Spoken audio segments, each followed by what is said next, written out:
Okay students, अभी हम लोगों ने जो प्रीवियस क्लिप्स में देखा था कि आर्कियोलॉजिकल सोर्सेज में कि जो चीज़ मतलब ज़मीन के नीचे से उस टाइम की यूज चीज़ें मिलती हैं, उसके बेस पे हम लोग पता लगा लेते हैं कि किस टाइप से लोग रहते थे, क्या उनका लाइफ स्टाइल था, क्या उन लोगों के रिलीजन्स थे, क्या फूड हैबिट्स थे, क्या उन लोग की ड्रेसअप थी, किस टाइप से वो लोग रहते थे, ठीक, कैसे खाना बनाते थे। तो यहाँ पे भी आ गया हम लोग life of peoples in the Rigvedic age, ठीक है ना। अब ऋग्वेदिक एज का ध्यान रखो कि वैदिक एज का अर्ली की बात कर रहे हैं हम। The Rigveda is an important source of reconstructing the history of early Vedic age. तो ऋग्वेद से हम लोग क्या कर पता लगा सकते हैं कि जो ऋग्वेद में सारा डिस्क्रिप्शन है उससे हम पता लगा सकते हैं कि ऋग्वेद के लोग कैसे रहते थे। कि for example the hymns mention in the Rigveda refers to the rivers like Ganga और Yamuna.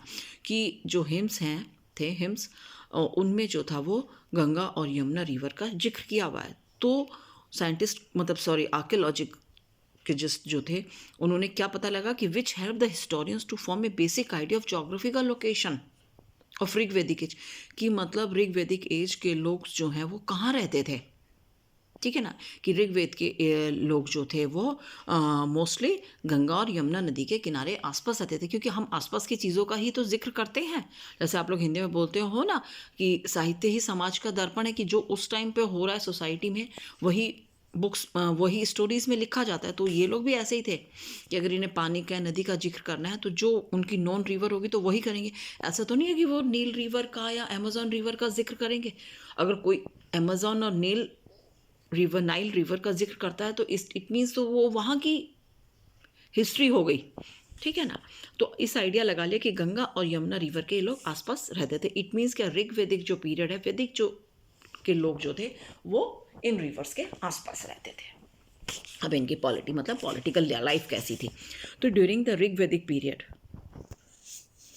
These groups were organise into tribes. तो मतलब इस टाइम पे लोग जो वो है कबीले के रूप में रहते थे। अब आप पूरा इनका फैमिली का देखोगे कि family was the basic unit of the society. तो जिस टाइप से आज हमारी फैमिली एक बेसिक यूनिट है, उस टाइम पे भी थी कि मतलब सबसे लोअर चीज़ पार्ट था। Where the eldest member was the head of the family. अब आप ये देखो यहाँ पे मेल वर्ड आ गया है, ठीक है। कि जो परिवार का मेल मेंबर बूढ़ा होता था वो हेड ऑफ द फैमिली होती थी, ठीक है ना। एक group of families made a village. कि जैसे आज होता है कि बहुत सारी जो परिवार होते हैं वो एक साथ रहते हैं, तो वो क्या बोला जाता है उसको, village. The villages was headed by the village headman. तो जैसे आज गांव का भाई कोई मुखिया वुखिया बोल देते ना, तो सेम वही चीज़ थी। आप देखो तो उसको क्या बोला जाता था, जो पूरे विलेज का मुखिया होता था उसको हेडमैन बोला जाता था। In number of villages combine to form a clan, ठीक है। जब बहुत सारे विलेजेस को इकट्ठा मिला के कोई बात बोलनी थी तो उसको क्लैन बोला जाता था। जैसे आज हम एक ब्लॉक बोल देते ना कि एक ब्लॉक में इतने सारे गांव आते हैं, ठीक है, या तहसील हो गया, ठीक है ना। द ठीक है ना, clan and the group of clan. अब जब देखो पहले एक लोअर चलो, एक सेकंड कोई पेंसिल नहीं। सबसे बेसिक चीज़ तो हमारे पास फैमिली आ गई, ठीक है। जब ग्रुप ऑफ फैमिलीज बने तो विलेज आ गए। जब विलेज ऑफ ग्रुप्स बने तो वो क्लैन हो गए। जब ग्रुप ऑफ क्लैंस क्लैन हुए and A group of clans formed A tribe. तो ट्राइब कहाँ पे आ गई, जब क्लैंस बहुत सारी हो गई, ठीक है। और उन क्लैंस में हेड जो हो गए वो राजा बन जाता था, ठीक है। द जैना was ruled by the sorry उसको ट्राइब बोलते थे, और जो ट्राइब होती थी इसका जो हेड होता था वो राजा होता था या किंग होता था। The king was help in the administrative function by A Purohit and the सेनानी कमांडर इन चीफ। तो भाई राजा को प्रशासन संभालना है, तो जैसे आज हमारा मोदी हैं तो उसकी काउंसिल ऑफ मिनिस्टर्स हैं, तो ऐसे ही उस टाइम पे भी होता था कि भाई एक राजा होता था। या जैसे हम अपने मुगल पीरियड सल्तनत पीरियड में देखिए राजा होता था, उसके आप लोग 7th क्लास में ये सारी चीज़ें पढ़ोगे, ठीक है ना। कि मुगल पीरियड है या सल्तनत पीरियड है, कि राजा था उसके कौन कौन उसको असिस्ट करता था एडमिनिस्ट्रेशन में।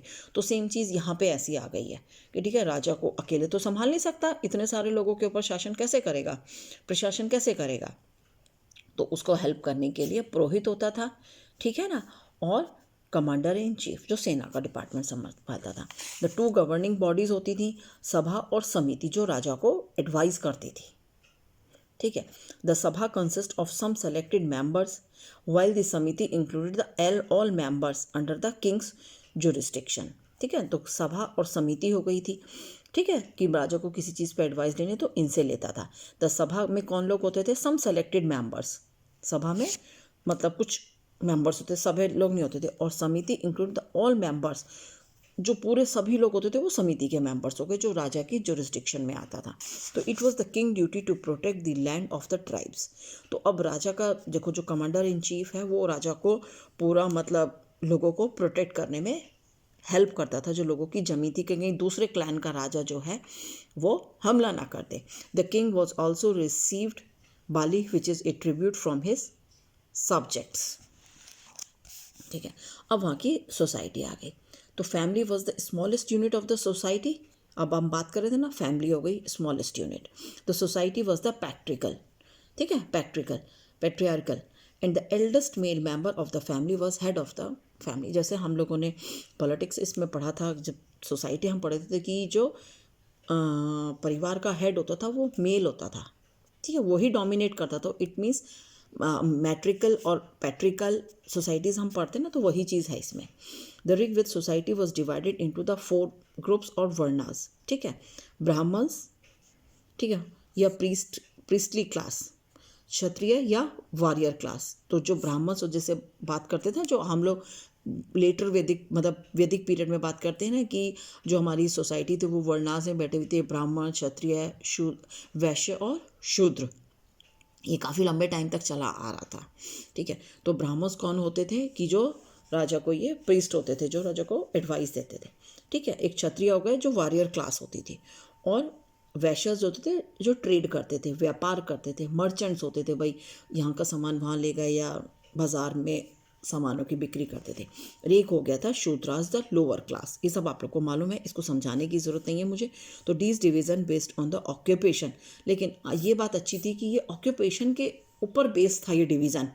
It was not a rigid, ये रिजिड नहीं था, मतलब ऐसा नहीं था कि कोई क्षत्रिय जो है या वैश्य जो है मतलब अपनी भाई उसको लड़ाई में इंटरेस्ट है या वो एक वॉरियर बनना चाहता है तो वो बन सकता था, ऐसा नहीं था, ठीक है। ये ऑक्यूपेशन पे बेस्ड है कि आपका जो व्यवसाय है आप उसके अकॉर्डिंग काम कर सकते हो।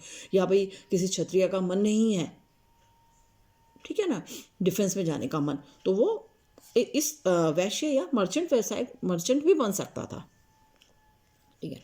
अब पोजीशन ऑफ वुमेन, तो women well respected in the Vedic period. Women's की जो बहुत रिस्पेक्ट दी जाती थी। तो Rigvedic women also participated in the public meetings. अब आप ये देखो कि इस टाइम पे वुमेन्स को कितनी रिस्पेक्ट दी जाती थी कि जो मीटिंग्स होती थी वो उनमें भी पार्टिसिपेट्स करती थी। They were not only had the right to education, उस टाइम पे लेडीज़ को जो है वो एजुकेशन लेने का भी अधिकार था।